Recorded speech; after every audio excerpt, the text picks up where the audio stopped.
Well, so there is this book by Sadhguru called Death that has been, it's been recently used, one of his most recent released books, and really, yeah, this 350-page book will change your perspective on death. I mean, death is explained in the most scientific terms, like there is something known as the Annamaya Kosha, which is the bodily sheath, then Manamaya Kosha, which is our mind, then Pranamaya Kosha, and then basically there are five such koshas. And so basically, people who commit suicide, apparently they get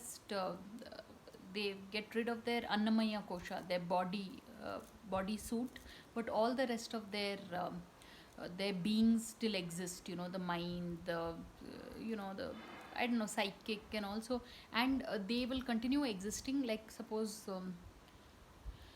a person passes away commits suicide at 34, then if they were meant to live to be 74, apparently, till that prabhada karma is completed, the person, it's like the soul keeps, it remains there. So it's like very, makes one think, yeah.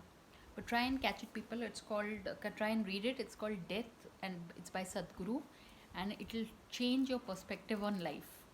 So, on that note, thanks for watching, and please subscribe.